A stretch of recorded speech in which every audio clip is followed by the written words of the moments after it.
Video पे आपका स्वागत है। दोस्तों, हम मौजूद हैं बात करने के लिए नगर पंचायत की छौछा के अध्यक्ष भाजपा नेता ओमकार गुप्ता के पास।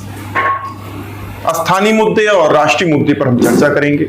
आइए सीधे चलते हैं ओमकार गुप्ता जी, आपका टीवी7 में स्वागत है। प्रफुल्ल भाई जी, आपको नमस्कार और आपके टीवी7 के दर्शकों को नमस्कार, प्रणाम जी। आपके पंचायत में बीते दिनों अतिक्रमण की कार्रवाई को लेकर बड़ा हंगामा हुआ। आपने आरोप भी लगाया कि जिला प्रशासन हमारा सहयोग नहीं कर रहा है। आखिरकार अतिक्रमण की कार्रवाई को लेकर प्रशासन ने टीम भेजकर कार्रवाई की। आगे कैसी उम्मीद करते हैं आप? देखिए, मैं बता दूं, अतिक्रमण को लेके जैसे कह रहे हैं कि प्रशासन ने सहयोग नहीं किया। प्रशासन ने थोड़ा सा धूलमुल नीति अपनाया, लेकिन अंततः प्रशासन के सहयोग से, नगर पंचायत के सहयोग से हम लोग अतिक्रमण हटाने में कामयाब हुए। लगभग 80%, 70%, 75% अतिक्रमण हट गया है। 20-25% अतिक्रमण हट गया है। कुछ कोर्ट का मामला है, जो कि कोर्ट में ऐसा कोई स्टे नहीं कि दुकान ना हटाया जाए। दुकान हटाने का स्टे नहीं है। उसमें कब्रों के बारे में बताया गया कि कब्रों के साथ कोई छेड़छाड़ न की जाए। तो हम लोग कब्रों के साथ या कोई धार्मिक स्थल इस तरीके के उस पर छेड़छाड़ नहीं करने वाले हैं। लेकिन जो अवैध दुकानें लगी हैं, अभी भी जो बंजर भूमि पे लगी है, उसको हटाने का काम हम लोग करेंगे। उसकी विधिक राय हम लोग ले रहे हैं और उसको हटाने का काम करेंगे। और आगे भी नगर पंचायत परिक्षेत्र में जो भी बंजर हैं, जो खलियान है, तालाब की भूमि है, जिस पे अवैध तरीके से लोग बिल्डिंगें बना लिए हैं और सारी चीजें कर ली हैं, तो उसको हटाने का काम करेंगे हम लोग। आप अतिक्रमण के बीच में आप जौनपुर गए थे। जनपद के प्रभारी मंत्री से एक फोटो वायरल हुआ मुलाकात का, और उसी बीच में जिलाधिकारी का तबादला हो गया और भी खेल का कार्यक्रम कर रहे थे। क्या है, कुछ है इसमें माजरा? देखिए, हम लोग प्रभारी मंत्री हमारे खेल कूद मंत्री श्री गिरीश चंद्र यादव जी हैं, तो उनके आवाज़ पे हम लोगों का आना जाना लगा रहता है, क्योंकि विकास के बहुत सारे कार्य होते हैं। हम लोग जाते हैं, उनसे कहते हैं, क्योंकि हमारे प्रभारी मंत्री यूँ कह दिया जाए कि जिले के मुख्यमंत्री हैं वो। तो ऐसी स्थिति में हमको जाना पड़ता है, उनसे बात करनी पड़ती है, अपने क्षेत्र की समस्याओं को उनको अवगत कराना पड़ता है। तो उसी संबंध में मुलाकात थी। विशेष तौर पे कोई ऐसी बात नहीं थी, उनसे इसी संबंध में उनसे मुलाकात थी। पहलगांव की घटना को लेकर आप क्या कहेंगे? सबसे पहले मैं पहलगांव की जो घटना हुई है, सबसे पहले मैं उस घटना के क्रम में जितने भी नागरिक हमारे देश के मारे गए हैं आतंकवादियों के द्वारा, उनको उनके मृत आत्मा की शांति के लिए उन्हें श्रद्धांजलि अर्पित करता चाहता हूँ। और पूरे परिवार को, जो इस दुख की घड़ी में, जो बहुत दुख की घड़ी में मैं है, उनके साथ पूरी संवेदना रखते हुए बहुत उनको दुख प्रकट करता हूँ कि इतनी बड़ी घटना हुई है उनके साथ। भगवान उनकी आत्मा को शांति प्रदान करें जी।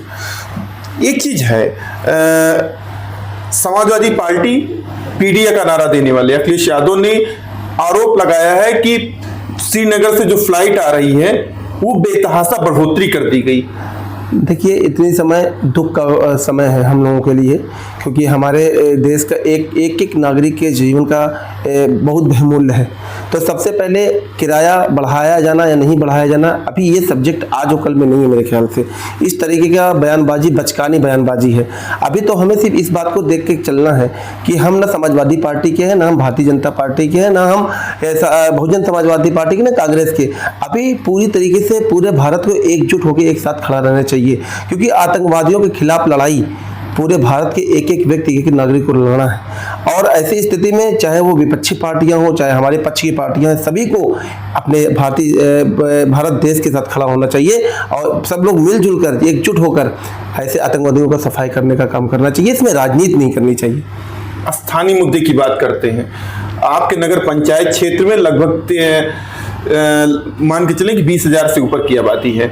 ठंडे पानी की, वाटर कूलर की क्या व्यवस्था है और क्या तैयारी है जल आपूर्ति को लेकर? देखिए, अभी गर्मी बहुत अपनी चरम सीमा पे है। ऐसी स्थिति में 1 महीना पहले से लगभग मेरे नगर पंचायत परिक्षेत्र में मेरे ख्याल से कम से कम 24 से 28 वाटर कूलर चल रहे हैं। और उस पर हम लोग की निगरानी भी किए हैं, दिशा निर्देश भी दिया गया 1 महीने पहले कि सभी वाटर कूलर दुरुस्त कर लिया जाए, आरओ भी सही कर लिए जाए। और निश्चित तौर पर 24 से 28 जगह लगभग आरओ कूलर, लगभग 5 हमारा निर्माणाधीन है जो धार्मिक स्थलों पे लग रहा है। वो आने वाले 15 दिन के अंदर, 15-20 दिन के अंदर में आम जनमानस को पानी की सुविधा उपलब्ध हो पाएगी। लेकिन 28 चल रही है, अभी 5 नया हम लोग निर्माण करा रहे हैं। लगभग काम पूरा हो गया है, बस उसको उद्घाटन करके फिर जनता को समर्पित होगा। पूर्व अध्यक्ष के ऊपर आरोप लगा रहे थे जो गौ ससरफ जी हैं, अध्यक्ष प्रतिनिधि, कि उन्होंने MRF सेंटर की जमीन में घोटाला कर दिया, ये लड़ाई कहीं सुस्त तो नहीं पड़ रही है? अभी तक तो सड़क पे ही कूड़ा आप फेंक रहे हैं। ना, मेरी बात समझ लीजिए इसको। अभी जो अभी निवर्तमान जो जिलाधिकारी थे उनको मैंने फाइल पूरा दे दिया है और वो जांच भी कर रहे थे इस संबंध में। आपको आने वाले दिनों में जांच जब पूरी हो जाएगी तो कार्रवाई भी देखेगी। और ऐसी स्थिति में अभी हम लोग तलाश कर रहे हैं एक वैकल्पिक व्यवस्था की कि कूड़ा कहाँ फेंका जाए। अभी हमारे पास कोई वैकल्पिक व्यवस्था नहीं मिल पा रही, हम लोग जमीन की तलाश कर रहे हैं, कहीं हमको किराए पे मिल जाए तो हम अपने जो कूड़े का निस्तारण कर सके। तो इस पे हम लोग लगे हुए हैं। अभी गेहूं का खेत, क्योंकि गेहूं का खेत अभी हाल में जल्दी कटा हुआ है, तो ऐसी स्थिति में हम लोग कोशिश करेंगे कहीं हमको 1-2 बीघा जमीन मिल जाता है किराए पे, तो हम लोग फिलहाल वहाँ पे कूड़ा डंप करेंगे। और जो हमारी 7-8 बीघे की जमीन है उस पर जाँच चल रही है, उस पर कार्रवाई भी होनी है तय। स्टैंड को लेकर क्या तैयारी? क्योंकि शासन का आदेश है जो टैक्सी स्टैंड होंगे, टैक्सी स्टैंड में सारी व्यवस्था का आदेश दिया गया शासन का, लेकिन यहाँ तो सड़क पे ही खड़ी कर दे रहे हैं आप गाड़ी। नहीं, ऐसी बात नहीं है। देखिए मैं बता दूं, बहुत सारी ऐसी ज़मीनें हमारे पास है जो निःशुल्क हैं, जो अपने स्वेच्छा से अपनी ज़मीनें, जो उपजाऊ ज़मीनें नहीं हैं, वो स्वेच्छा से लोग अपने नगर पंचायत को दे दिए हैं कि आप मेरे यहाँ गाड़ी खड़ी करवा लीजिए। तो 2-3 पार्किंग हमारे पास इस तरीके जो निःशुल्क है और वहाँ पर लोग गाड़ी खड़ी, आप देख भी सकते हैं गाड़ी खड़ी हो सकती है। तो ऐसे लोगों का, और दूसरी चीज़ है 2-3 हम लोग खतौनी भी लिए हैं किराए पर, जो अभी टैक्सी स्टैंड का ठेका नहीं हो पाया तो उसका हम लोग अनुबंध करेंगे कुछ खतौनी धारकों से, तो वहाँ पे खड़ा करेंगे। बोर्ड आपने बनवाया है, उसमें लिखा है कि ये नजूल की भूमि अगर कोई कब्जा करेगा उसके खिलाफ कार्रवाई की जाएगी, ये कहाँ लगाने की तैयारी है आपकी? देखिए अभी जो कब्रिस्तान घाटा संख्या था, जो बंजर की भूमि है, उस पर ये बोर्ड लगेगा। और इसलिए लगेगा क्योंकि लोग जागरूक हो जाएं। जैसे कि बाहर के कुछ लोग आते हैं, कुछ लोग यहाँ पे भूमाफिया लोग हैं, वो कहते हैं जाओ मेरी जमीनें लगा लो, तो बेचारे नहीं जानते तो लगाते, तो ध्यान नहीं दिया जाता। तो वहाँ पे एक बोर्ड लग जाएगा शासकीय संपत्ति का, तो ऑटोमेटिक लोग पढ़ लेंगे इसको, तो फिर वहाँ पे अवैध अतिक्रमण नहीं करेंगे। उस जमीन में सिर्फ बोर्ड ही रहेगा, कोई तैयारी वगैरह योजना है उसकी? हाँ, उसकी योजना भी है। उसमें हम लोग बाउंड्री वाल कराएंगे, जो कब्रिस्तान की भूमि है उसमें बाउंड्री वाल करेंगे, जो बंजर की भूमि है उसमें हम लोग खेल मैदान बनाएंगे, उसका पार्क बनाएंगे। और वेंडिंग जोन दुकान, जो लोग कहते हैं गरीब हैं और गरीब का दुकान आप उजाड़ रहे हैं, तो मैं सबसे महत्वपूर्ण बात बता दूं कि हमारे पास बहुत जमीनें बंजर की हैं, तो हम वेंडिंग जोन बनाएंगे। वेंडिंग जोन बना के उनको दुकान आवंटित करेंगे, गरीबों को ही करेंगे, लेकिन भूमाफियाओं का दखल नहीं होगा उसमें नगर पंचायत पूरी पारदर्शिता के साथ उन गरीबों को, जो पात्र गरीब होंगे, वाकई में गरीब होंगे, उनको दुकान आवंटित करेगी और निश्चित तौर पे उनको एक रोजगार मिलने का अवसर भी मिलेगा। कब तक ये माना जाए? क्योंकि बेरोजगार हो गए, आपने अतिक्रमण हटा दिया, तो जो दुकानदार थे, जो यहाँ बीमार आए थे, क्या कहते हैं, इलाज कराने के नाम पर आए थे, वो बेरोजगार हो गए। तो इसकी तैयारी क्या है दुकानों की बनाने को लेकर? देखिए मैं बता दूं कि ये भूमाफिया जो है, भूमाफिया थोड़ा सा कोर्ट के मामले को लाकर, अभी कोर्ट में 1-1.5 महीना 2 महीने का उस पर इस तरीके का स्टे है। स्टे इस तरीके का है कि स्टे जो हाईकोर्ट ने कहा है, स्टे यथास्थिति बनाने के लिए कहा है कि वहाँ पे जो कब्रें हैं, जो कुछ चौक हैं या कुछ इस तरीके से छोटी मोटी मस्जिद है, उसको तोड़ा ना जाए। कोर्ट ने इस पे हम लोगों को यथास्थिति बनाने के लिए कहा है, कोर्ट ने इस तरीके से कहा है। लेकिन बंजर भूमि पे हमारे वहाँ पे दुकानें अस्थायी तौर पे लगी हुई हैं, लगभग 30-40 दुकानें और बची होंगी। तो वो दुकानें हटाकर, जैसे वो दुकानें हम हटाते हैं और हटा के उसकी पैमाइश कराते हैं, पैमाइश करा के पूरे बंजर जमीन को अपने अंडर कस्टडी में लेते हुए फिर उसके बाद हम लोग तत्काल उस पर वेंडिंग जोन का कार्यक्रम स्टार्ट करेंगे। वेंडिंग जोन, खेल मैदान, माननीय मंत्री जी से भी इस संबंध में बात हुई है कि उसको खेल मैदान बना दिया जाए थोड़ा, क्योंकि वहाँ पे खेल मैदान जब बनेगा तो हिंदू मुसलमान सभी धर्मों के लोग वहाँ खेलने जाएंगे।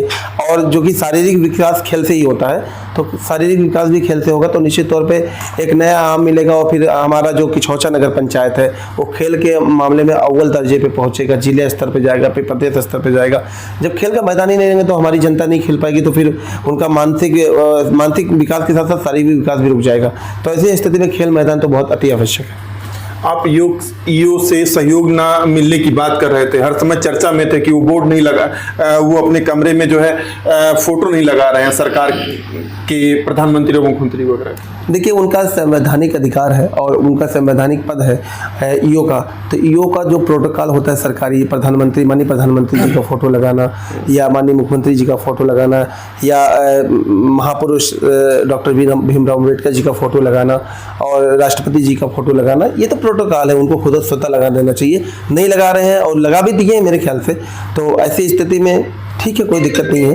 ठीक, धन्यवाद। दोस्तों हमारे साथ बात कर रहे थे, आपने देखा कई मुद्दों को लेकर, स्थानीय मुद्दों को लेकर। आपको बता दें, एक तरीके से देखें अतिक्रमण तो हटा, लेकिन भूमाफियाओं ने कोर्ट में ले जाके मामला अटका दिया। कोर्ट के मामले को लेकर इंतजार किया जा रहा है। जो बेरोजगार हुए हैं, आपको बता दें, उनको रोजगार देने को लेकर वेंडिंग जोन बनाए जा, दुकान आवंटित करने की तैयारी भी है। ओमकार गुप्ता से आपने सुना, पहलगांव की घटना की को लेकर दुख प्रकट किया, कई बिंदुओं पर उन्होंने बेबाकी से जवाब दिया। दोस्तों आप देखने के लिए TV7 news Facebook YouTube page पर जाएं, फेसबुक पेज पर जाएं, अपना सहयोग दें। यह वीडियो अति महत्वपूर्ण है क्योंकि किछौछा नगर पंचायत क्षेत्र में जो भूखंड पूर्व में हटाए गए हैं, लोग जानना चाह रहे हैं अध्यक्ष से कि उनकी तैयारी क्या है, उनको दुकान बनाने की तैयारी क्या है, ये संदेश जाना चाहिए। मैं professor Srivastava, TV7 news, Ambedkar.